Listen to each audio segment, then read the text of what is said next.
It's my pleasure to welcome you to Toast and Jams Series 1. I'm Alex Session and I'm here to take you behind the scenes of this creative journey. Toast and Jams is more than just a podcast. It's a celebration of the art, music, fashion, food and design that shape our world. In each episode, we sit down with standout creatives to uncover their stories, from the sparks that ignited their passions to the challenges that shaped their careers. And it all starts with a toast, a drink that breaks the ice, and a jam, the song that defined their early creative journey.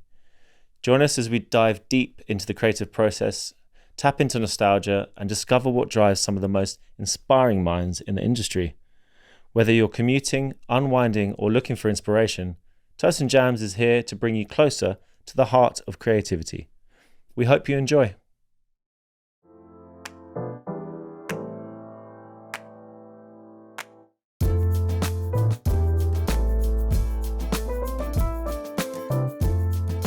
Welcome to Toast and Jams, a podcast where we talk to creators from all walks of life.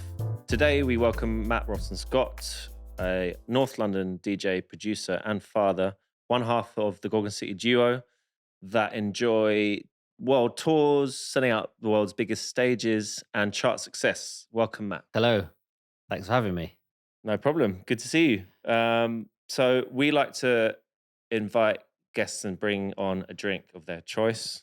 Yeah. What have you chosen today? I've chosen a drink called Club Mate.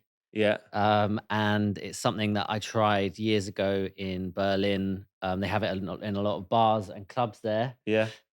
This is the drink. It's very like energetic. It gives you a bit of a boost when you're tired in the club. It's non-alcoholic.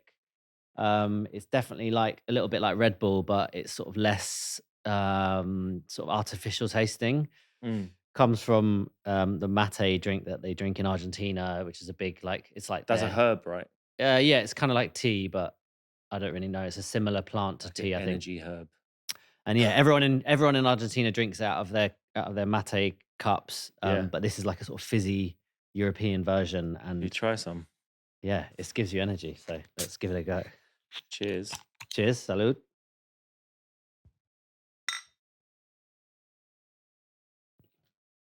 It's pretty earthy.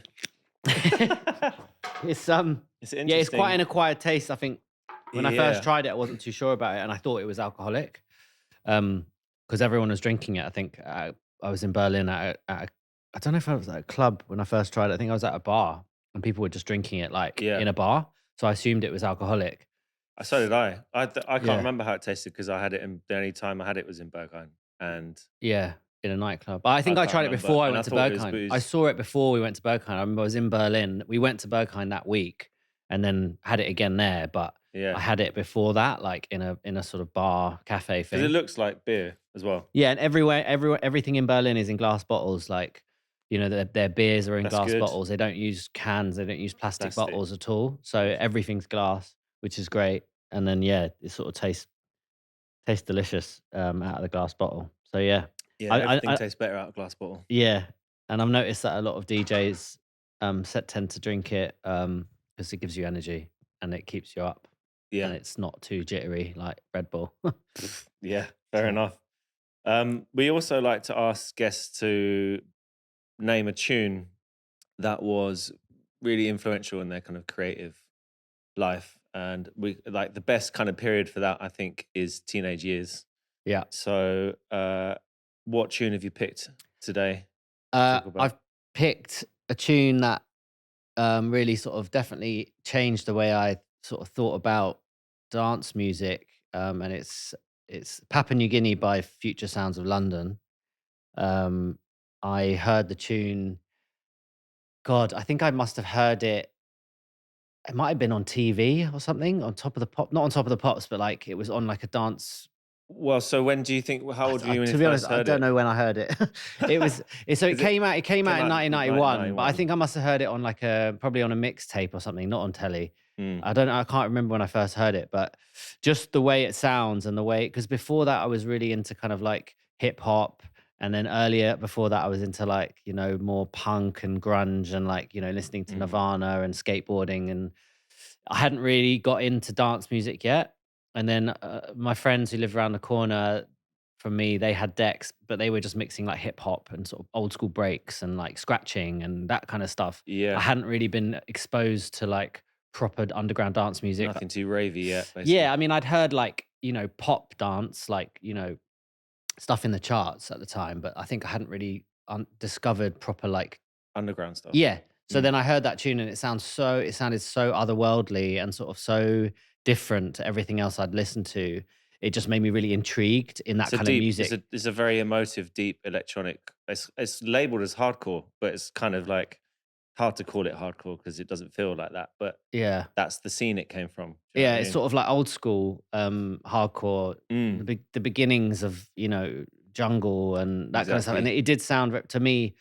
Basically, I heard that, and then straight after that, I must have heard like a tape pack, like a set from a jungle rave. I think my brother's friend was listening to it in their bedroom or something, and it was like a set from a rave, and I was like, "What is that?" It's a great introduction. It was hearing your brother's mate play something from their room.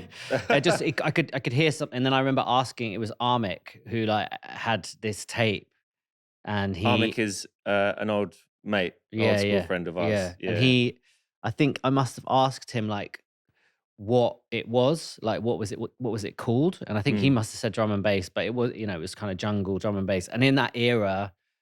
It was when drum and bass was just beginning to become more thing, taking over from jungle. Because obviously I wasn't old enough to rave during jungle era. We started raving when drum and bass was the like music in the main room. Like you had the old school room and the jungle room where they'd play. The old school room would be like old school hardcore, and then you'd have a jungle room, and then you'd have the main room would be drum and bass. So it'd be like Brocky and Andy C and like Bad Company and all these people in the main room. So that was that was what we first saw in the raves. But I think what got me into it was the sound was jungle, and the breaks. And that kind of slower, sort of weird kind of a bit tribal and lots of influences. You can definitely hear that in when you started doing your Rack and Ruin stuff. You can definitely hear that influence coming through. And I think that's why that tune, that Future Sounds of London tune, sort of influenced me, because I was trying to think about one specific song, because for me it was more not just easy. like it's hard. So that the reason why it was that song is it wasn't like I heard it in a certain place or I was somewhere, I was doing something when I heard it. It was more just the actual what's in the track itself, like the elements of it, like the way it sounds so like it's from another world. Do you know what I mean? And Papua New Guinea, like obviously when you're a kid, even seeing that kind of place in the world is so different, from London. Do you know what I mean? Yeah, it's exotic. It's exotic. It's to me, it's jungle. Do you know what I mean? It's like the jungle. Yeah. So it really encapsulates that vibe in the track and the sort of trippiness of the vocal and all of it, to sort of like made me want to really delve into that world more. And then obviously, once I learned what drum and bass was. I went to the record shops, and at that time I did have decks. I had turntables like Belt Drive, Citronics, like myfirstdecks.com sort of thing.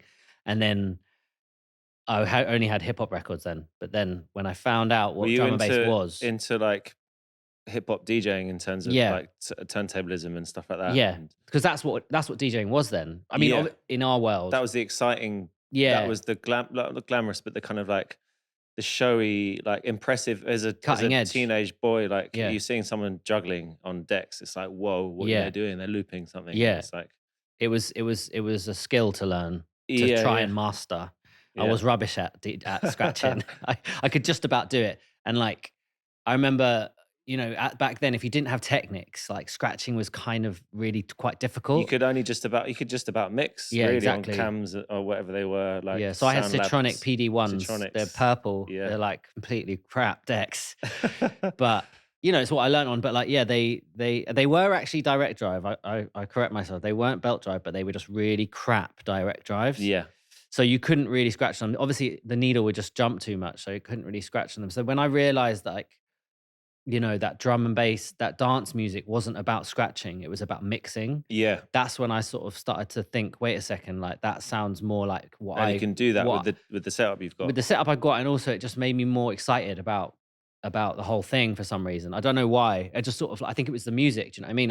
The concentration was on the tunes that are, and how they, as they exist, instead of fucking with them. Yeah. And Turntable, so turntablism was you had to be really good and skillful, and you needed to have good decks. And I was neither of those things. When I realized that, drum and bass was, it was a DJing culture, but it wasn't about scratching and beat juggling. It was about mixing and about sort of creating new moments by mixing two tracks together. When I realized that, I was like, wow, this sounds fascinating. Do you know what I mean? And drum and bass vinyl mixing is hard.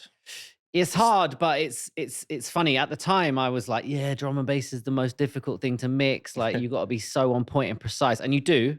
But then at the same time, mixing UK garage with like really swung beats and stuff is actually really hard. Really tough. And there's all different ways. It's about tune selection. It's not even about mixing skill. It's like in garage. You've got you can't. There's some tunes that you just can't mix. Yeah, exactly. They won't sound good. Exactly. Well, you don't really have that in drum and bass, apart from a couple of. No, when they started doing the swung stuff, that's tough. But there's not as much of that in there. But then, so basically, when I realized that, and I got a list of names of artists and DJs. Ram Records, must have been like Mampy Swift, maybe Virus Records, and maybe like, I don't know, it probably had like a couple of old jungle names on there as well, like SS and like people like that. And I basically took that piece of paper and I went to Black Market in Soho on my own, and I walked in there. I was like, what is this? Because it was like a completely baptism of fire. Just such a mad scene. I was completely out of my depth. It was so exciting though, it was I was like, what is going on? I went down into the basement in that shop, and it was just like carnage. People like pushing each other out of the way to try and get to the front to talk to Nicky Black Market or to talk to Youngster. You had Nicky Black Market and Youngster. Youngster was doing the like, I don't know, like the garage and stuff, and Black Market. The garage was upstairs. No, that was house upstairs, I think. Oh, that's not what I remember, but yeah. Anyway, when I remember drum and bass, and it was Ray Keith, and I didn't go downstairs because I was intimidated by the drum and bass people. Right, yeah, because so I went straight down there on my own. I had no idea what this thing was. I just went in there and I had a piece of paper and I said to Nicky Black Market, I was like, "Have you got any Andy C or something?" And he looked at me like, "Yeah, like probably like." But I think like everyone had to go through that at that time. Like you had to feel that nervousness, and like you didn't know anything about anything, and you're walking into this place where you just felt like everyone. I know everyone's so much older than me as well. Everyone's so much older. I was like 14. Like I was a child. Yeah, and you're just looking up, and you're like, and I was only about this tall as well. Singing songs off pirate stations that you don't know the names of. It goes like this, like exactly. And they're kind of like looking at each other, like this kid for real. So I didn't even have that yet because all I had was a list of people, like 5 names, and he just gave me I remember he just gave me like a stack of like white labels or whatever, just a stack of records. And you'd listen to. Yeah, to listen to. And they had the stations, they had 3 or 4 stations at the desk, and it was amazing. And I sat there listening to them, and my mind was blown. Yeah. I was like, there's so much of this music, like it's so crazy, and all the noises were just so like insane. But do you think we'd lose, like with algorithm in the world of streaming now, do you think we'd lose, because that stack that you got given was based off a list that you'd made and you'd shown to Nicky Black Market, and he's like a filter. So, for example, of like they're buying in stock into the shop of what they like, and then you're going in of what you want, and it kind of like meets in the middle, and he's giving you a stack of what he thinks you want to hear, or what he wants to sell. But do you think that kind of it's magic. That's lost. Yeah. I think definitely. Now you'll get now you're going to either listen to the promos that are sent, which is like hundreds, or you're choosing stuff on charts online, and it's not. You're losing that like personal filter. It's gone through people. Do you know what I mean? That's why record shops are so are and were so important. Nick, my mate from Dusky, he's a producer and a DJ as well. He makes sort of house stuff. I mean, he's made all the similar kind of music to me over the years. We kind of grew up together, and we did a lot of the music stuff at the same time. And I think we both started to get into drum and bass and at the same time, and we both started to talk about other record shops and sort of other places to buy vinyl. There wasn't just Black Market in Soho. There was all these other shops, that were all over London. You had buy, sell and trade, which were in every single area in London. You had them in West London, you had Soho, you had Camden Town, you had Vinyl Addiction, you had all these amazing Reckless, all Pure these Groove and Archway. Pure Was Groove and one, Archway was a big one. That was more of a garage shop. That was the main one for me. Yeah, well, that's where we used to 'Cause it buy was our local tickets as well. to the raves. Yeah, exactly. Because it was Yeah. the closest one. I used to get the bus from Muswell Hill and go to Archway, Yeah. get all the cash from your mates, buy 10 tickets because you're only 16. You'd be like, you've got an ID, you go and buy the ticket. They didn't care. They'll send tickets to anyone. So you could buy a ticket to a rave in a shop. Yeah. And you wouldn't need an ID to buy one. So you'd be like, sweet, we've got tickets, we can go. It's a loophole, basically. Like, it was amazing. And so, but when I started to realize there were loads of shops all around London, I started to realize that like it was a game. It was basically a game, and finding the best tunes by getting there first, getting there on promo day, on release day. It started to you start to learn the sort of like the game and the rhythm of it, the rhythm of the industry of record, basically, of the record industry, when they're releasing stuff, why they're releasing it at that point. And you start talking to people and being like, oh, did you hear they just did a drop of the new Andy C tune that's coming out on at the thingy? That time, right? There was nothing better than when you had like a certain, like you mentioned Nick, you have a certain group of friends who you always DJ'd with, but when you like got together and you pulled out like 4 new promos, like white labels that no one had heard before, and you're all mixing, you drop it, you look around the room and you look for their reaction. It was like that feeling was that kind of that little feeling of playing something to 3 or 4 people in your room kind of then magnifies to like what I guess what you're doing now, which is playing to what being a DJ is, people in a room, being DJs, definitely. That's what gives you it sparks it. Yeah, it sparks it, and it gives you the passion, and it's kind of like a bit of competition. Obviously, there's Rory as well, close one, who's a really good friend as well.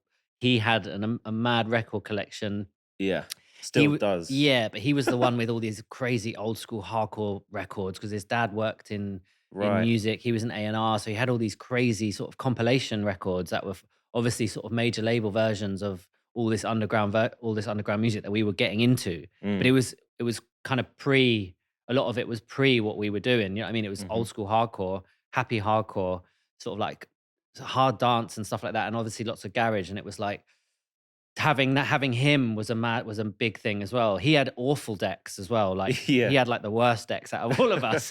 Obviously, he had belt dry. I remember trying to mix in his house was an absolute nightmare. It's but tough. like learning to mix there was like the holy grail of like being good at getting good. Belt drives. If you get good on belt drives, as soon as you buy Technics Directs, it's like, wow, I'm good now. It's like driving a Corsa and then getting in a Lamborghini or something. Yeah, exactly that. But yeah, record shops was like it became a kind of obsession. And I had like a 50cc scooter, and I just zing around London trying to find records every Saturday morning. It's the record that's the fuel that fuels the whole process of that, like them playing it to friends and that having that feeling, and the discovery, the kind of dopamine hit of discovering something good. Yeah. It's just one whole big process, isn't it? Yeah. And the records are the fuel of that. Yeah, but I think it's a completely different situation now with finding tunes. I mean, it's still really exciting finding new music. Like, don't get me wrong, but yeah, I do really miss going to record shops. I still go to record shops, but it's not the same anymore. Like, because the kind of promos that I need,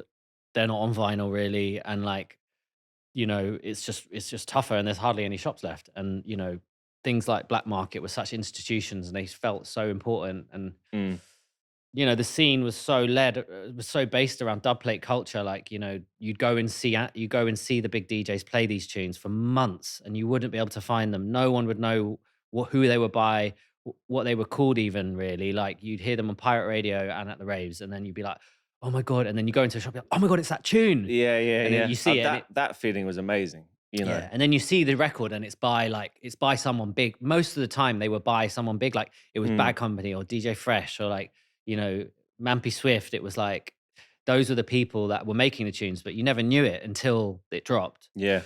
So that was an amazing kind of part of it. But yeah, and I do miss that kind of energy. But we're trying to keep that alive by just playing, like for us, me and Kai, like we're always trying to play dub plates, in a different way. So people do get hyped about them.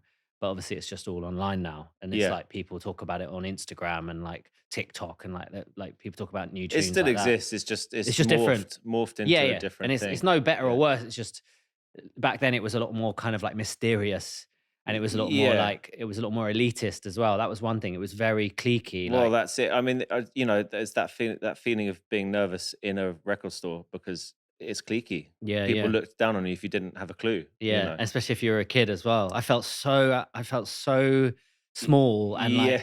like a little kid, like, you know, and you got these Yeah. big dudes, like big puffer jackets on, Yeah, like yeah, yeah. Ministry of Sound jackets and like Technics jackets, Yeah, yeah, yeah. like, you United know, Dance. United Dance, yeah, and being like, yeah, and they wouldn't even say hello to Nicky Black Market. He'd just be like that. He'd just give them a stat. He'd go under the desk and he'd Mm. bring out all the dub plate, all the sick like new promos and give them to these DJs. These DJs were probably like big DJs. Like they were probably DJs that were playing every weekend. You know what I mean? You go in there and you'd Yeah. see a lot of other people that you know. After a while, I started to realize that these people going into these shops every week were actually quite big DJs, either on Pirates or in the London rave scene, Mm.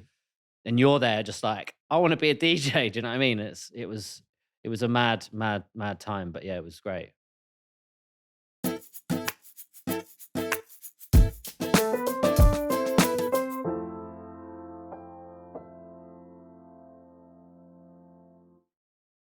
I wanted to ask you about your dad, Ian Birch, Yeah, um, a successful editor of many magazines. yeah, Do you want to tell us a bit about how magazines affected the way you were introduced to scenes and culture during your teens, and how that yeah. kind of links to your dad? So yeah, my dad was originally a music journalist, and so our house was just full of records, CDs, you know, promos, and obviously magazines. It's just like they were everywhere, and it was something that But the me and Will promos grew up thing, with. it's like that you could definitely that's mirrored and there's an echo of that in what you do now, even like in how you know.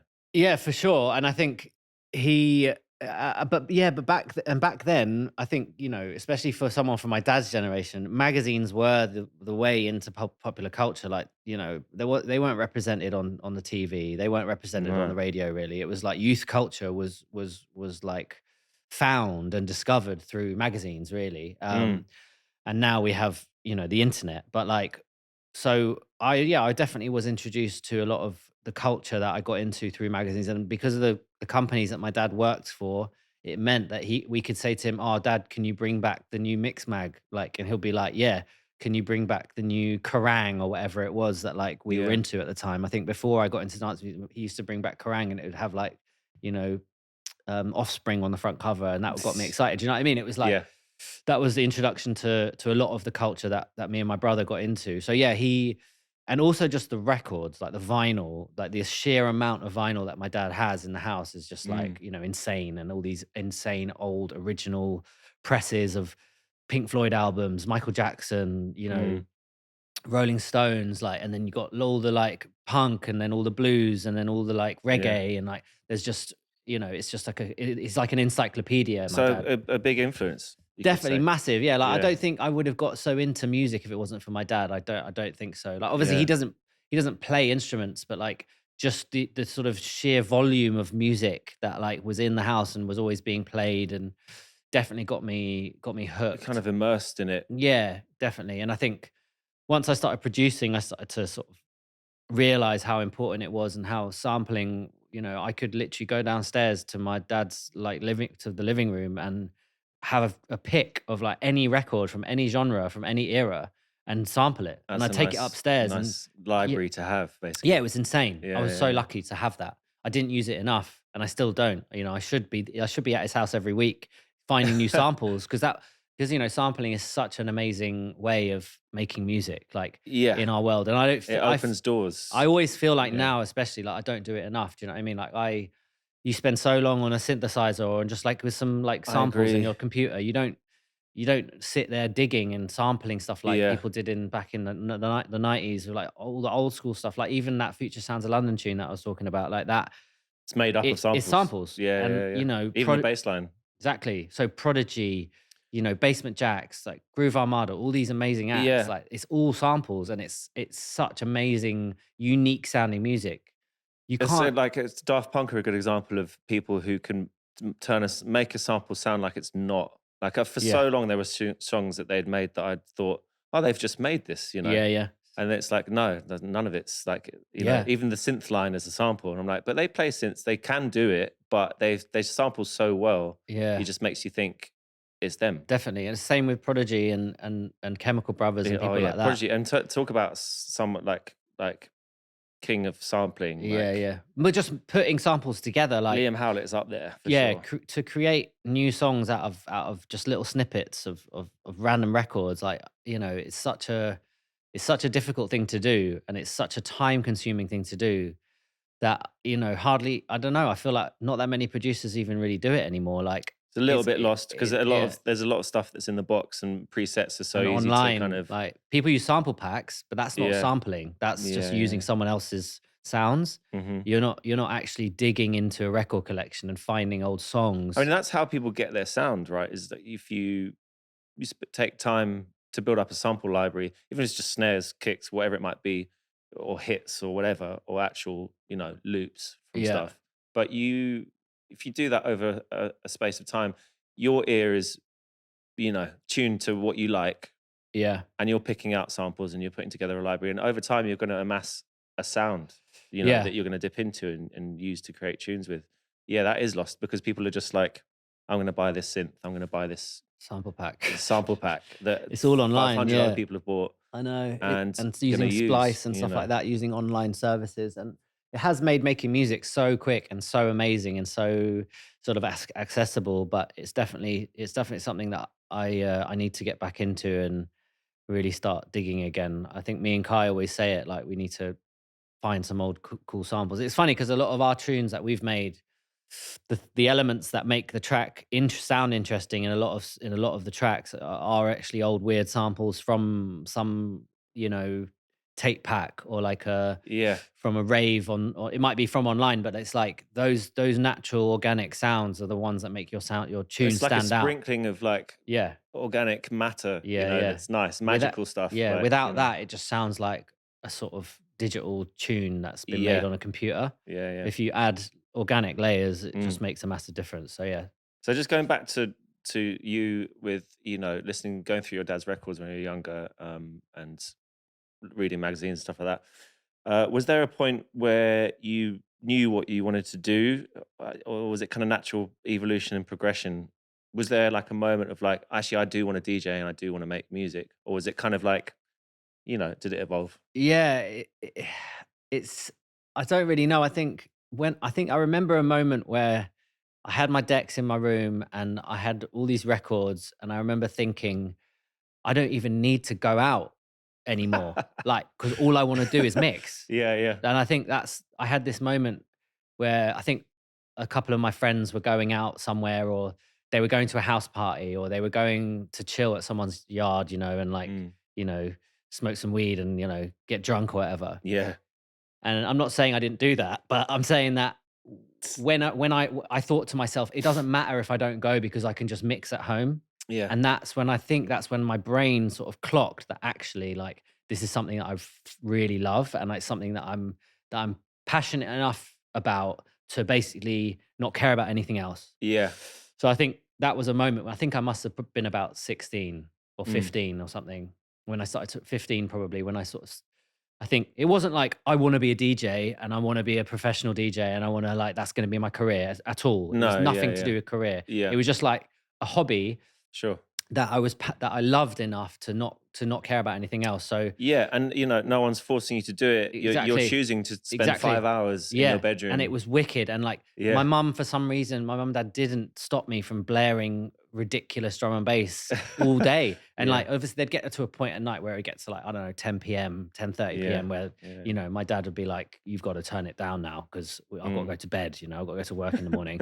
And I'd just be like, "Cool." And then I turn the speakers off and I just mix in my headphones on the decks, and I just do it for hours and hours and hours. That's really good practice. I used to do that on just purpose. On the deck, just on the headphones. Just headphones. If you can mix just in headphones, then, or no headphones. Yeah, that as well. We're just listening to the records. You end up getting like pitch really quick. You could kind of like you cue and then like bang pitch. It kind of just speeds up. Yeah. But I think that's when that doesn't apply to CDJs or anything really now. But no, it's a different skill. With vinyl, yeah. Sure. But I think that was when I realized that it could be something.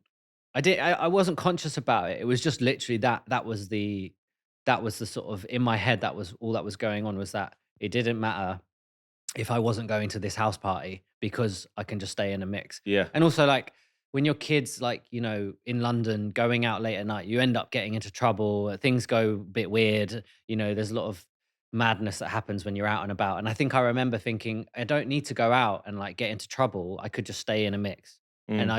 I don't get into trouble. I'm doing something that I like. Yeah. And like it's all good. Do you know what I mean? That's when I Yeah. started to realize that. And And I think it as a kept me. parent, if my kid was doing that, I'd be pretty happy. Yeah, to be it fair. keeps you out of trouble. Like being a Yeah. DJ, although later in life It's it gets not you into graff, trouble. let's put it that way. Yeah, it's not graffiti, like, and Yeah. that was something that I was really into for a bit, but it was just really easy to get caught and like do stupid stuff. And I Yeah. think DJing just became a lot safer. And I knew that it was cool. Like I knew that if I did get good at it and I did become a DJ, I would be able to go to massive raves and play in these crazy environments. I remember seeing like going raving for the first time and seeing a DJ like Mm. on stage in front of 1,000 people. Can you remember the first? Yeah, I remember. I remember the Who first was time it? I saw.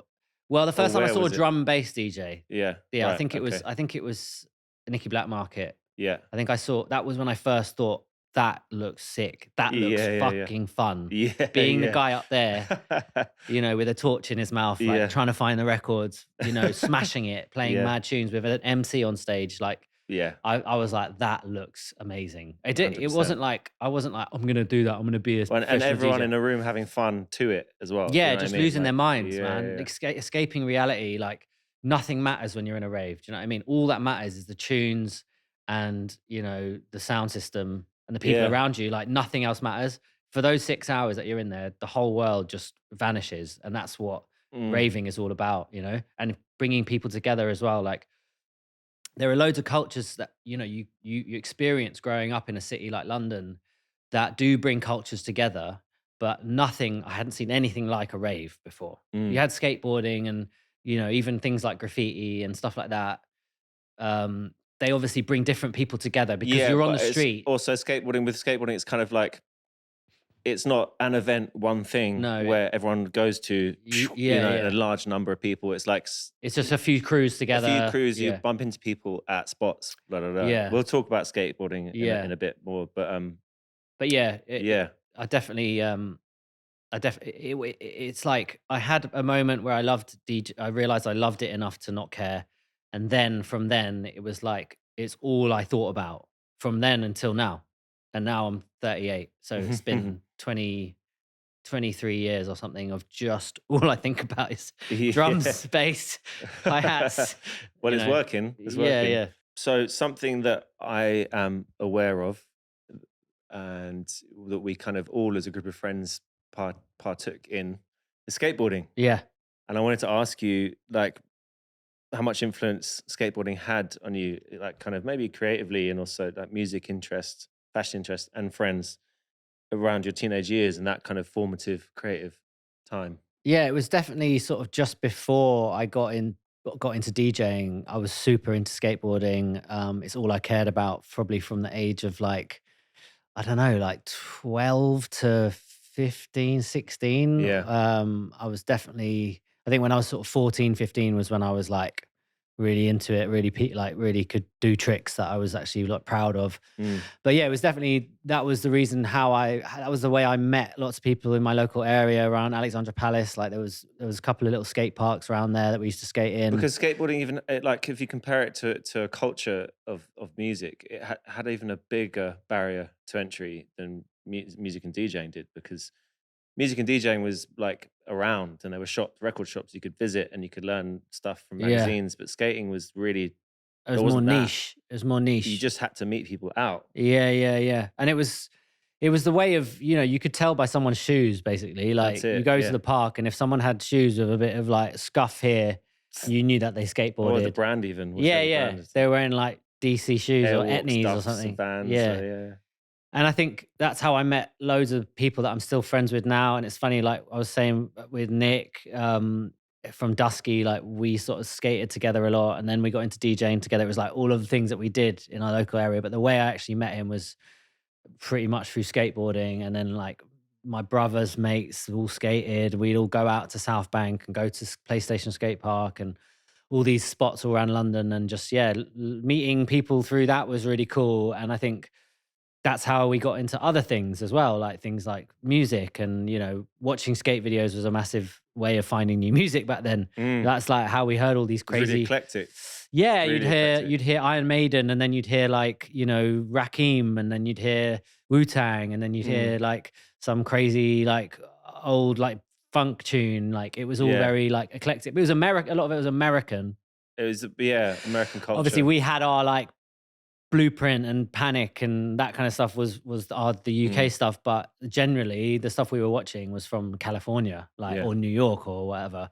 And it was that was our little peek into that culture, and it definitely affected the way we listened to music and what we got into and stuff. Dressed even. Yeah, for sure. Like I remember like going to America when I was a kid, like as a skater, it was like this dream world where you'd like you'd see the spots and you'd go to these amazing skate shops and buy like stock up basically.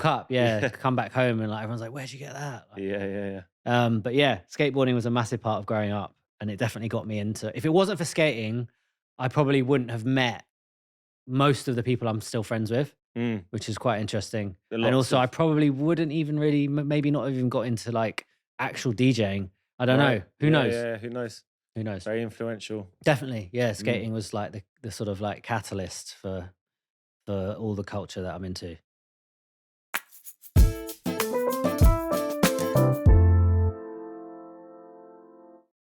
Let's move forward to when you actually had your first paid gig and how you kind of got into that and how it felt. Yeah, so I think when it comes to the word paid, it's quite interesting because a lot of my first gigs were unpaid, obviously. Sure. First paid gig. Yeah. I think it must have been when I started putting on my own parties at sixth form college. So I think back then it was so difficult to get into the drum and bass scene and to get gigs. And we were kids, you know what I mean? I was 16, 17. First paid gig was when we put our own parties. So me and some friends at sixth form college in London, we were all in Camden. We started putting on our own parties basically. And that's how we started making. If I remember correctly, wasn't the one at the Dome? Was it in Tufnell Park? We did that one. We probably made about 10 quid each from that one. I remember that one anyway. Yeah. But it was only 3 quid to get in, so we probably spent most of it on the champagne that we gave away. Yeah. And so I think it was around then. I think when we started doing our own parties, that's when people started to notice. So that's when other people started to book us. So it's like me and my friend Joe, London. And there was you kind of creating it yourself. We had to create our own scene. To do it yourself. We couldn't get any other parties. Like also we didn't really know anyone. We were so young. It was like you were 16, 17. You didn't really know people who were old enough to put on parties. So we just had to do it ourselves. Yeah. So we had so many friends at school, and like there was a big sixth form college kind of world in North London where there was like Le Swap and Camden, and all these kids were into the same thing. They were even into UK hip hop, drum and bass, and jungle or garage. You know what I mean? And most of our friends like drum and bass and UK hip hop. Really, garage was a bit. Well, this thing I used to DJ garage, but I never went to raves. I used to always come to jungle and drum bass raves with you guys because it was always. I don't know. I preferred the rave, the vibes. Garage was quite dodgy. Like garage was I quite. liked DJ and garage. Jungle was dodgy, but garage was a bit older. It was a crowd. Yeah. The crowd were a bit older. They were in that era. They were popping champagne. It was a bit. It wasn't as like. It was fun. It was for me. It wasn't as loose and fun as drum bass was. Like, and also the music. But then I think once we started doing our parties, I remember started to get people who someone would ask for my number. You know what I mean? Like from another school or another group of friends, and I'd get a phone call and they'd be like, "Oh, is that Matt? I heard you're a good DJ or something. Can you come and DJ at the pub? My friend's having an 18th." That was when I started getting paid. 18th birthday parties, basically. Yeah, I started getting paid like, I'd be like, I want 50 quid or like 30 quid. Yeah, and a pint. 30 quid was a decent amount then. Yeah, I mean, you could buy like 6 records. Back in your day. But like, I used to spend it all on records. I mean, I'd get the money, literally. The next day, I'd be back at the record shop spending it on vinyl. I'd constantly buy vinyl, and because that's how you get more gigs. The only way you get more gigs is by having all the new tunes, and like to do that, you need money, or you steal the records, and you don't steal records from independent record shops. No, That's also you would have got battered Yeah, but you could steal records from mainstream outlets if you were Such really as desperate. HMV. But no, don't steal, kids. Bad. But yeah, I think when I started to realize that I could make money off it, it did kind of change.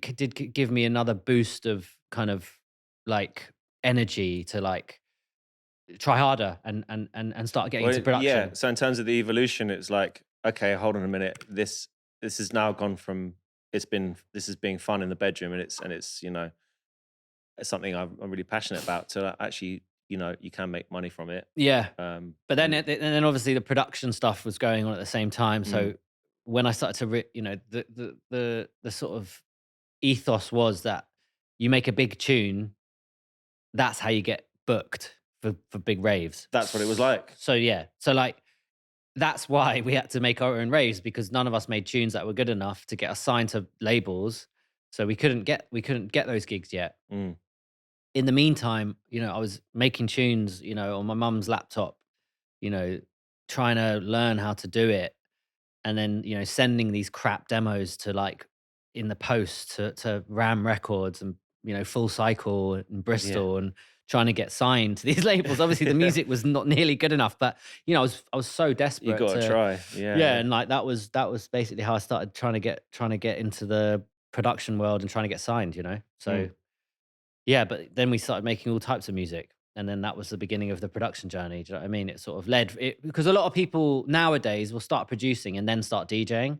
That was rare back then when we were kids. DJing always came first. DJing always came first because it was so much, because it was accessible. Yeah. Back when we were kids, like there was only a few people that really knew how to like use Logic properly. Like when we were kids, like you knew how to use it properly. And Yeah, like and Alfie, decks were affordable. Exactly. Decks were an easy way to kind of be involved with music without having to have racks of equipment, because you couldn't. Nothing was in the box in those days. You had to have like a synthesizer for each sound and a sampler that could actually have enough, more than 2 megabytes of memory. Yeah. To exactly make a tune out of. So I didn't have any of that. I just had a crappy laptop like that I used to use like when my mum wasn't using it, and it was like I was using like Fruity Loops, and then eventually I got Logic, and then started learning from friends basically. When it comes to your creative process in the studio, do you kind of have a regular creative routine, or does it change every time you sit down to approach making music? I think it's pretty different all the time, really, just because of how much I am on the road, as well as Kai as well. Obviously, we're both away a lot. Yeah. So most ideas happen on the road, whether it's in a studio on the road or on the plane or the train or wherever we are. I think Do you think that's because you're on the road a lot more, or do you think it's because you're inspired more on the road? Both. Both, yeah. I think when we first started Gorgon City, we were very much in the studio, all day, every day, making new ideas, working with new singers. It was much more regimented. We were there 11 till 7 every day from Monday to Friday. It was sort of felt like we'd started something and we needed to have a routine to sort of like get it to where we wanted it to be. Not that we had a plan. It was just like we were having fun. So we were like, let's just do it every day. But now it's very different. And I feel like every record we do is made in a different way now. The record before the last one, Olympia, that one was done during lockdown. So like it was a completely different process. Then the one we just did was Salvation, that came out last summer, was very much made on the road. The one we're doing now is kind of like a mixture of them, of like being in the studio together and being on the road.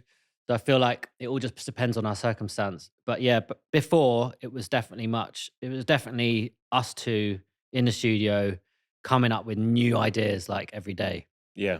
And they would kind of drums kick off the creative process, or a vocal or a synth line, or would it just change? I think when we first started working with singers, it was quite a new thing for us. It was always about starting with some really basic chords. We'd always make the drums and the bass lines after we'd written the song, pretty much. So we'd like get in the studio, have some really basic chord progression and maybe a kick drum, and then write the song with the singer in the room. Then the singer would leave, or kind of while we were finishing the song, maybe Kai would be on his laptop on headphones making drums to the song. Then the singer would leave, and then we'd make the tune, and we'd add the bass line and add all the effects, and then sort of finish Fill it it off. out. Yeah, that's kind of how we started Gorgon City. That was the process at first, and we still do that when we're together and we're writing with a singer. It's a two-way street in terms of ideas. Like, so Kai would send something to you, you'd send something to Kai. Yeah, It every kind of track's just works different, like- but yeah, I feel like at the beginning it was very much we would do it all together. But then obviously as we started touring a lot and being on the road, you just have to basically adapt to the And situation also you're in. Kai now lives in another Chicago, country. yeah.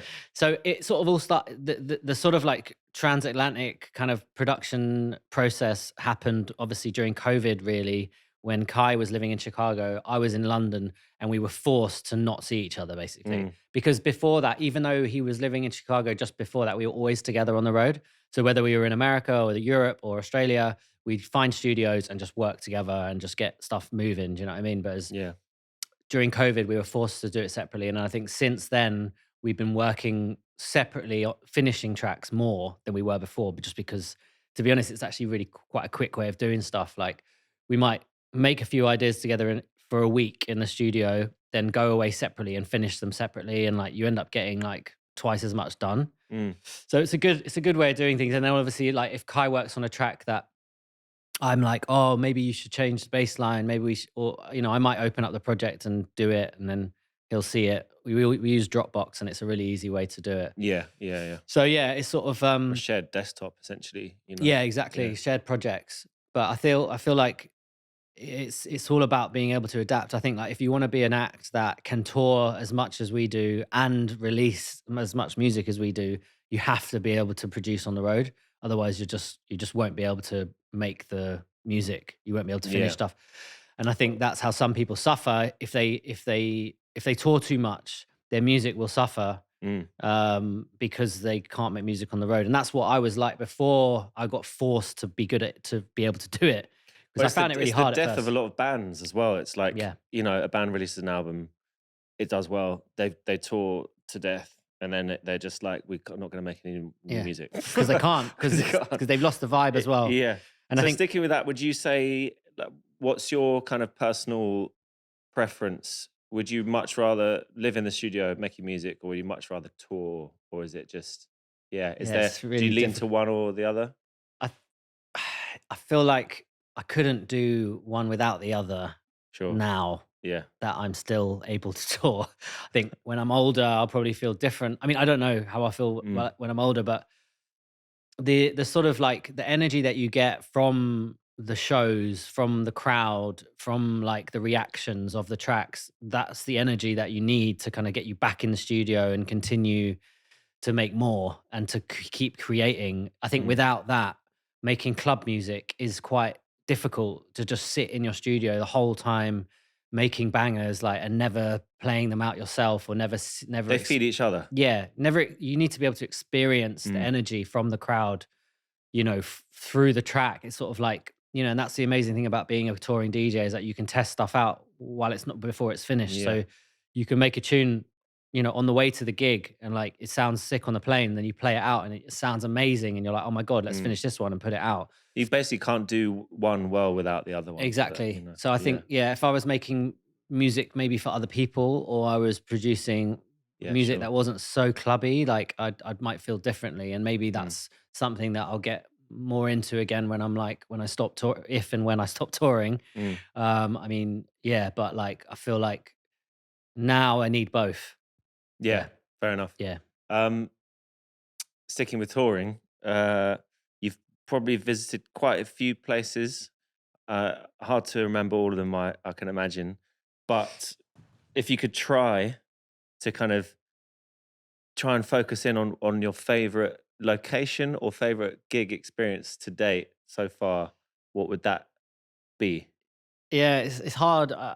We do get asked this quite a lot. Like, what's the best place to play? What's your favorite city? What's your favorite festival, whatever?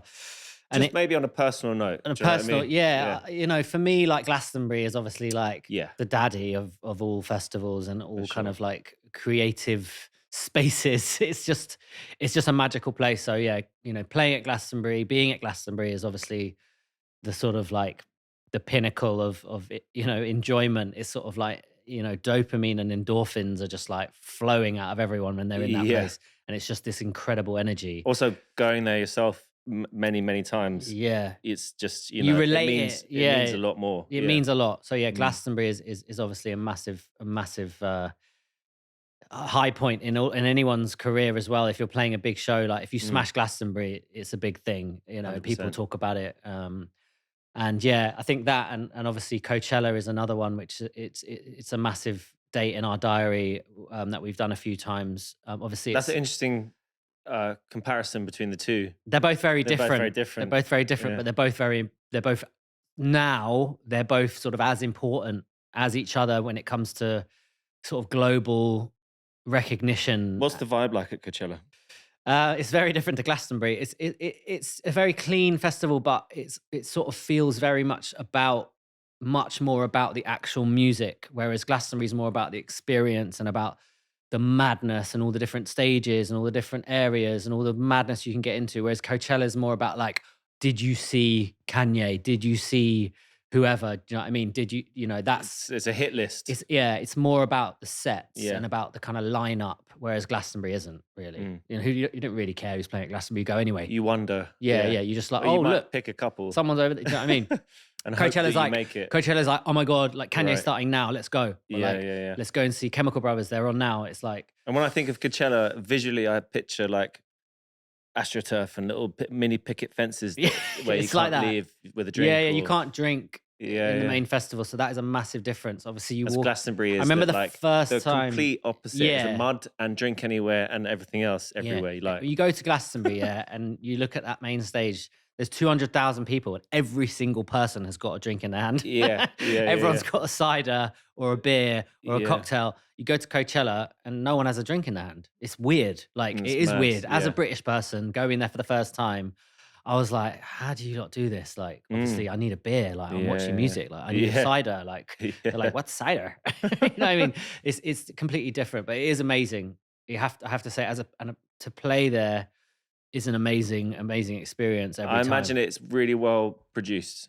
Like good production value. Like and good like sound, it's good really lights. nice and clean, and everything is sort of perfect. And it's the crowd are very and you receptive. Looked after. Yeah, it's better than Glastonbury. You don't get guest list at Glastonbury. No, you don't even get a spare ticket at Glastonbury. Oh, your grandma who's about to die wants to come. No, no, it's a completely different. It's a completely different monster, Coachella. But it's definitely, like I said, it is kind of for us, especially for a sort of act that play a lot in America. It's a really important festival, and it's a really important thing to play at. Especially when you're building your career out in the States. Like, until we did Coachella, we weren't really taking that seriously. Once we did Coachella, once... You mean in the American market? In the American market. Yeah. In England, it doesn't really matter. In Europe, it doesn't really matter. It's just in America. It's definitely a good lineup to be on in America, for the sure. promoters look at it from all over America. Every promoter in America looks at the Coachella lineup and then says, oh, they're going to be big this year, or they're going to be an interesting act to book. So yeah, definitely once we did it our career in America just completely changed and like got a lot bigger. We started getting booked at loads of other festivals that we'd never heard of, and playing in cities that we'd never even heard of. Do you know what I mean? It's like, it was definitely a big jump. Once you get on that lineup and you smash it, it completely catapults. It catapults your career out there. But Glastonbury's different. Glastonbury's a different. Yeah, Glastonbury's different. But so on the flip side of all of that, if you're able to share, what's the kind of worst touring experience that you've had?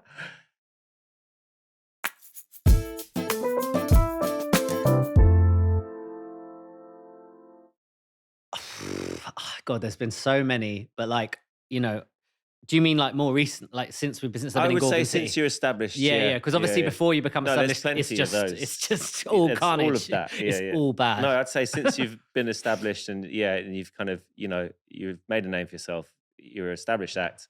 What's the worst touring experience you've had? I think maybe it was just the kind of like the sort of the aftermath of being on tour for too long and sort of like realizing that you're not invincible, and sort of like you've been overworked, and you're kind of like, you're just really unhealthy, and you're just like that sort of dark side of touring is definitely Lack real. of sleep. Yeah, lack of sleep, lack of Also, seeing. your circadian rhythm being messed up Yeah, not seeing your constantly. friends or family, Yeah, not being right. around people that you really know that well, being Yeah. around loads of like yes men and yes women, people that Yeah. are very sort of like enabling to, bad Habits. habits, and sort of, people treating you in a way which, your friends would never treat you. Like if your real friends saw you like in those situations, they would never be like, "Oh, come here, let's do this. Come to this party." They'd be like, "You need to Go go to home. bed. You need to go to bed, or you need to go back and Yeah. see your friends, like family." Like Yeah, sure. those are Yeah. the moments that are definitely the sort of dark side of touring. And I've Right. been through it all. Like I've been doing this kind of level of touring for about like 10 years now, of Mm. like being on the road for long stints of time. And we've had to change the way we tour a bit recently over the past few years, just because, especially after COVID, because COVID, we all had this break. And I think like as soon as everything opened up again, we all threw ourselves back into it and What was the overdid it. schedule like when you reopened Yeah, it for was business? horrendous. Yeah, Yeah. it was just we all took too much. 'Cause Catching up. We all tried to catch up for 2 years in one year. You can't do that. Or for 3 years even. And yeah, it just, that was after that. I was like, I need to change the way I do this. I need to take a break. I need to rethink about the way I tour. And since then, I've kind of managed to do that. But yeah, it's definitely something that I have definitely had moments where I've been like, careful what you wish for, like as a just as a musician, as a touring DJ, or 100%. just because Yeah. it all seems so, especially when you're younger, like it feels so exciting and so sort of like the dream, being on the road all the time, meeting new people, smashing clubs, going to after parties, doing all this crazy stuff. Like it is amazing, but you have to be careful with how you do it. You know what I mean? And like, Yeah. I definitely think that I have had moments where I've been like, this needs to stop, or this isn't what I wanted. This isn't what I signed up for. This isn't what I wanted out of it. I No. wanted to be like, Just being distracted from what you originally wanted to do in Exactly. the first place. So you end up- or what led you into it in the first place. exactly, like the reason I got into it was because of making music, because I love Because of music. music. Yeah. And then you end up in some weird after party at, in some weird town with all these We've weird all people you been never. there. Yeah, Yeah. it's just Yeah, like, what am yeah. I doing with my time? Like, Yeah. and so yeah, it takes a while to realize, but I think it's something that I think is being spoken about more than it was when we were kids. I don't think people ever, but back when There's we were better young, awareness. there wasn't any awareness. No one ever. No. Even in magazines, you mentioned Mixed Mag earlier. There It was was- never an interview where someone was talking about No, any kind of alcohol abuse or drug abuse or anything like that. no, Any it dark was just side. it was just, superstar everything's DJs. great. Everything's great. It was Fatboy And so Slim. we were fed this Yeah. this line of everything's great. Yeah, And even if you do these things, everything's great.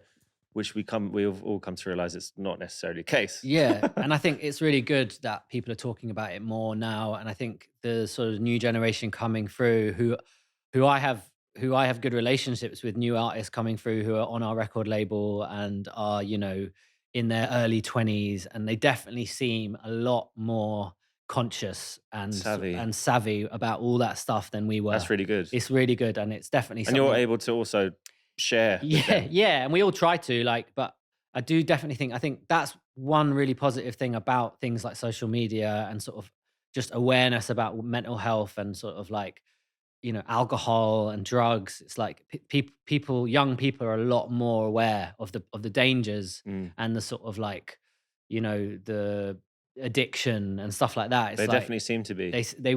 no one spoke about it when We were blindly led into, I think with booze especially, it was like booze is good. Yeah, It's fine. especially in England. It's encouraged. Yeah, like, yeah. I just Drinking was part of our never culture. felt like And it could still be a is, problem. but it's sort of, It I is, definitely yeah. think, Generational change for sure. yeah, and that's really positive. And I think it's interesting. I've been noticing it a lot recently after we've been signing a few new acts on our label who are literally like 21 to 26. They just seem a lot more in the club as well. Like if I was them, I 21. was them. Yeah. I was them, and I was a lot more gassed and a lot more like, getting on it than they are. But they're still gassed, but they're gassed in a kind of different way. It's cool, just man. like, it's just like natural, like It's a bit more wisdom.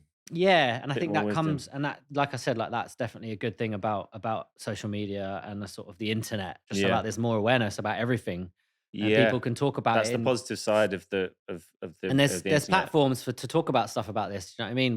When we were younger, it was like Yes. no one would talk about it. There would be no one to talk when you talk about things like therapy and sort of counseling. Like Mm. that wasn't even spoken about in No, our sort of it was always Americans Americans. do that. Yeah, we don't They do were way that. ahead We of go us, to by the the way, pub. in that. Like Yeah, Americans aren't always ahead of us in a lot of things, but yeah, but when it comes to that, they're really ahead of the game with therapy and stuff like yeah, that. You I know, think we were like, you go to the pub and talk to your English mates. people like no Yeah, yeah, weakness. You know, yeah. can't show any kind of I mean, friends are really important. That's another thing about touring. That's why you got to be. That's why yeah. if you can tour with people that you trust and you got a good team around you, that's definitely something that is a massive help. I feel like if you've got the right people around you on tour, like you can do it. And been speaking to a lot of new DJs about that, and Tour team is important, right? they all Yeah. say, yeah, man, like, I have my best friend coming with me, even though he's not a tour manager, he is my tour manager. Right. Yeah. Yeah. He like trusts me, he looks out for me, like Mm. he'll make sure we don't get into the wrong situations. And I'm hearing that a lot from That's new pretty good, acts. actually. Yeah, and I feel like that's really, really important. Guardian angel, Yeah, basically. I wish I had that. No, I'm joking. Look, I've had an amazing experience, and I'm not saying that like I regret anything, but like I just do in some circumstances wish that I'd sort of thought more about the dark side of touring, because Sure. you don't Yeah. think about it when Yeah. you're just gassed all the time and Yeah.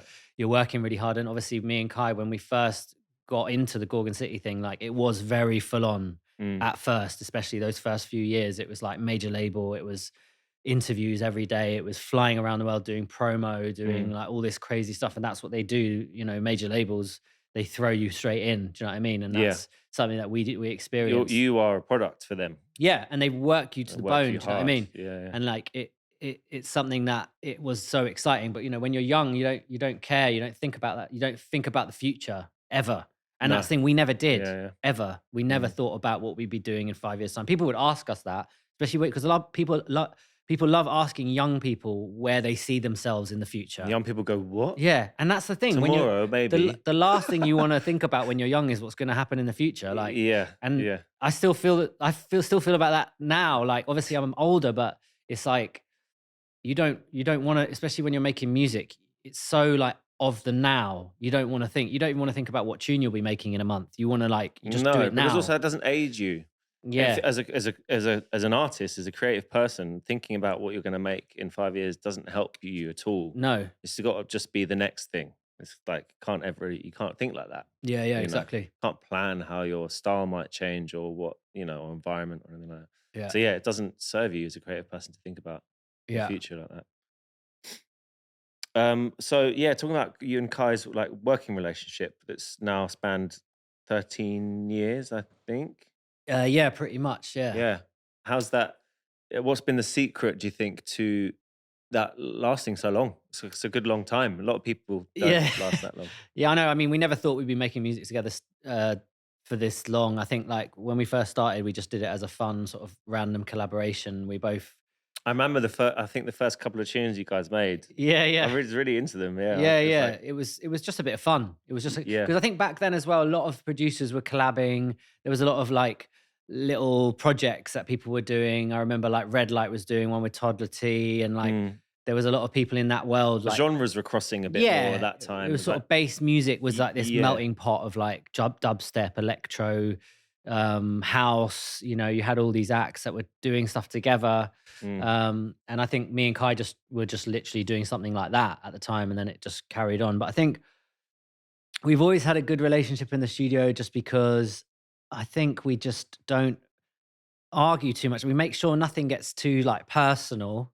That's That's good one. egos at the door. Yeah, yeah. You just got to keep it professional, in a funny way. Like obviously, me and Kai are good friends, but we didn't know each other, so I think that helps. You have an understanding of like it's you're a team and you're working towards a goal. You're not Yeah, you're not fighting each other to win the idea or to exactly. Yeah. And I think it's all about just bouncing off each other's ideas, and Yeah, it's just I think the key is to just keep it fun as well. Don't get too serious about it. Like It's a good way to it's be. all about just you got to remember why you're there. You're not there to tick any boxes. You're there just to have fun in the studio, like, and that's what 100%. music's all about, man. Mm, mm. And we've just managed to keep it like that. I mean, obviously, there's been a few moments over the years where like certain tunes or certain decisions have been made on certain tracks that maybe both of us haven't agreed with, but That's difficult once you it's get labels involved, though, but it's and all about, management and and all that it's stuff. about as well. It's working in a team or working in a duo, whatever it is. Sometimes you've got to make little sacrifices. Do you know what I mean? And that's how you work well as a team, and that's how you continue to grow. Like sometimes you have to be like, actually, that's good. A lot of times I'll listen to something on the first go, and Kai might have changed something, or someone else has come in and in the session and changed the lyric or changed a melody, and I'll be Mm. like, oh my god, what have you done? You've ruined it. Yeah. But then 5 listens later, I'll be like, "Oh, wait, actually, you're right. This Yeah, is yeah, yeah. better than it was." Also, it's hard to hear a change when you're used to Yeah, something that you've been listening to yeah, for a while, and yeah. suddenly it's We call that there demo-itis. you go, exactly. Yeah, yeah, yeah. So that Explain demoitis demo-itis is to a the listeners, big please. problem. So, yeah, demo-itis is just like you get obsessed with the original demo and anything that changes from that first demo, you think is wrong and you think is awful and you Yeah, think you it's just get terrible and stuck. you just wanna go back to the original one. So, yeah, it's a big problem that producers have. I know that Kai gets it quite bad as well. But yeah, eventually you end up realizing that most of the time, the track turns out to be the best way it should because of sometimes other people's influences, other Mm. people's feedback, labels, managers. I've had that a lot with songs as well, where like certain publishers and people have been like, "This is going to be your biggest tune," and I've been like, "I hate this song." Like I fucking hate this tune. Like it was okay for on the day. I just did it to like make everyone happy in the room, Yep. but I really deep down I hated it. Yeah, yeah, yeah. Then the publisher will be like, we had a publisher called Tim who said to me, the reason why this is going to be one of your biggest songs is because you don't like it. And I was like, right. Okay, But then it ended up being one of our biggest tunes. right. So he was And right. what was that tune? It was Go All Night with Jennifer Hudson. We ended up getting Jennifer Hudson on the It's track amazing after that. vocalist. Yeah, Yeah, yeah. after the original demo. So that's probably why it became so good because it was quite different to the original demo, but I just wasn't sure about it at the time. Mm. Anyway, yeah, he was right and I was wrong. And those are the kind of things, yeah, you have to accept that sometimes you're wrong and the decisions that you think are the right thing aren't always the right thing and you just have to make some sacrifices and just And that, try and and then 13 years later, you're still doing it, yeah, basically. just Yeah. try not to get too caught up on stuff and like realize that like you're not always right, basically. Yeah, that's a good way to be. Going back to when you and Kai first signed your major, I'm assuming you got an advance at that Yeah. point. Was there something that you was there a treat? I know you like motorbikes. Was there I'm not putting words in your mouth, but was there something that you kind of splurged on with that, with the advance? So you and Kai or together, or did you know? Yeah, so when we first signed with Virgin EMI, we were still pretty young, and we both didn't have money in the bank. So to be honest, like I was quite good with it. I actually kind of saved it, but I think I did buy a new motorbike, which was I was right. a dream of mine, I guess. And I think Kai bought a new BMW. Right. Okay. Sick. I think it was an M3 or something, but it was like a special limited one, which he definitely loved that car. I bet. And then at one point, we both got Mercedes, brand new Mercedes in there. We called them like the Gorgon mobiles, and we did all that crap, and it was sick. And we had these two brand new Mercedes. It was fun, Nice. Yeah. but we Yeah. only Yeah. had them a year, and then we ended up giving them back. But yeah, like we definitely enjoyed that first paycheck, and I think it's a massive thing when you're a young producer. Like it's really difficult to make money out of music. So it is an amazing boost when you're that age to get signed by a major, and we couldn't have done it without them Mm. to get to where we are now. Obviously, things change over the years, and record labels work in very different ways than they did 10 years ago. Yeah. Music is consumed in a completely different way now to when we got signed. When we got signed, it was downloads. It wasn't streaming. Didn't exist yet. No. Spotify didn't exist. Apple Music didn't exist. It was like iTunes downloads. So, and obviously like the illegal ones, like, Napster and LimeWire and all them were booming. They were the main source of records. But like, I feel like, it's definitely just money at that time was important. It made us be able to move out and made us be able to get new flats, like, Yeah.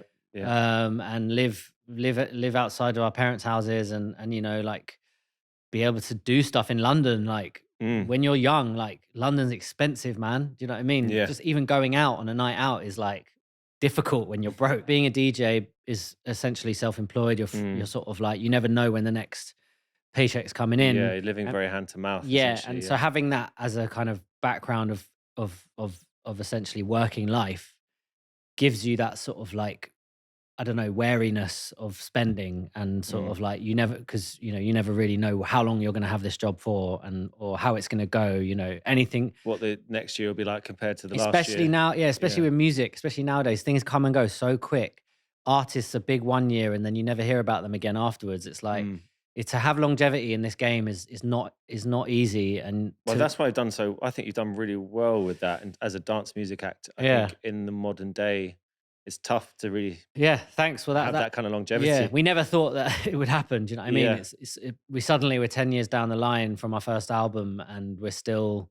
And then I just want to point out, selling out John Shed's 15,000 capacity, like last month or whenever that was. Months ago. It's wild. Mad. Yeah, it's crazy. I would have never thought any of this would be happening. If you told me even 10 years ago, like when we first started Gorgon City, if someone said you'll be headlining a 15,000 person London show, I would have just said you were mad. Do you know what I mean? Whereas now it's like, it's happened, and it's still quite trippy. It still doesn't really feel that real. It's still, although we've done all the groundwork and we've done all the global touring and we've done all the like studio work, it's like, it's still, you still have a little bit of that sort of like imposter syndrome. Do you know what I mean? It's like, it never goes away because it's just. That's kind of, I assume that's kind of a good thing, because it keeps you humbled a little bit. Yeah, for sure. If you were to lose that, it might just be like, well, I deserve this. And people who think they deserve it are. Yeah. Have you met anyone like that? Look, it's about being. That's another thing. Like to survive this long in this game, you can't be a dick, basically. Yeah. You have to be a nice person. There's a lot of people that I've met over the years that have come into the scene and had lots of potential and made good music. But then you meet them and you're like, you're not going to last longer than 1 year because you're that much of a dick, and you're that much of you're that rude, and you're that self-entitled, and you're that kind of like just got a bad vibe. Do you know what I mean? And those are the people that don't last. I mean, it's rare that they do last, and those are the people that, you're like, okay, your music's that good. Do you know what I mean? Yeah. People who are that good are willing to. You can deal with the fact that they're absolute dicks. That, you know what I mean? There are a few of those, but in general, the ones that are real dickheads, they don't last, man. No. And at least that's how it should be as well. Yeah, that's how life should be. That's how life should be. Sadly, it's not always like that. No. So, but in music, it's definitely it's a people's thing as well. It's not just about the music. It's about being a nice person when you're out and about. It's about not pissing promoters off. It's extremely sociable. Yeah, you've got to be a nice person. You're surrounded by different like new people every day. Like if you act like a dick, like people will talk about it. Everyone talks. That's another thing. Like especially in the touring world, like everyone, when it comes to promoters, when it comes to crew, when it comes to artist liaisons, when it comes to anyone that's involved. It's a small world. Yeah, it's a small world. And they all talk. Yeah. And, and I know that because I've get a reputation when you start. People tour managers all know each other, backstage lot, all the liaisons know each other from all the different festivals. If you're a dick, they'll tell everyone else that you're a dick, and they'll just treat you like shit. Or they'll make sure you don't get that bottle of tequila you want, or you don't get that pickup. Things will start changing for you. Yeah, you get a 20-minute late pickup, so you end up missing your flight. Do you know what I mean? Little things. No loo paper in the toilet. Yeah, exactly. Little things like that. So yeah, don't be a dick. So in terms of future, looking forward, what do you think is next for you? Not necessarily Gorgon City. Maybe you could just talk personally about, musically and what you're looking forward to doing, maybe with Gorgon City too. Yeah, I think we're definitely, because we're on our 5th album now. I feel like we can be a little bit more experimental. I think the next album's going to be very club focused, going to be a bit more sort of like ravey and like back into the clubs. And yeah, just sort of experimenting more in the studio. That's another thing about making music. It's like you're constantly learning new things. There's always new technologies to use. And I think we're just going to continue experimenting. I think I'm really excited about our record label realm. I feel like that's something that I'm really passionate about, and signing new acts, finding new artists from all over the world. We've had a really good run recently of signing new records from young producers, and they're just doing really well on Beatport. Do you want to share any names? Yeah, this kid called Riordan, who's actually from Brighton, but he spends a lot of time in Chicago. Right. We signed him. He had number 1 on Beatport. His first ever top 10 on Beatport went to number 1, and it was number 1 for something like 6 weeks. Wow. Which is mental. And that, because Beatport changed a lot. Yeah. And he's on Realm. We're really excited about him. We're setting up a publishing company as well. We're going to start working with Riordan, hopefully. And then also other producers like Max Styler. He's another guy from America who's killing it. He had another top 10 on Realm. And I feel like that's just something that I really want to continue to work on, work really hard on, like the record label. Yeah. And yeah, other than that in life, I'm a dad now, so that's like a massive thing, big change. Of course. And as it should be. Trying to navigate that is a big switch up, you know, like being a touring DJ and a dad. It's not easy. Like I'm trying to work that out. And yeah, it's not easy. It's really difficult, but I'm getting there, and I'm just starting to change the way I tour even more because of that. Spend more time at home. And my sister said something really nice, is that your kids come into the world, and they lead you. They kind of take you by a hand, and they just silently lead you. Yeah. In terms of like what you should be doing. And make you a better person. Listen, thank you, Matt, for coming. Thanks for having me. Sharing your stories with us. It's been great to hear them. Thank you. Yeah, cheers. Nice one. Thanks for watching Toast and Jams. If you enjoyed this episode, hit like and subscribe to stay updated. And to hear our guest tune selection, check out the playlist or the link in the description. Let us know your thoughts in the comments, of course, and see you next time. This has been a joint production between Toast and Jams and Allan Brothers Films.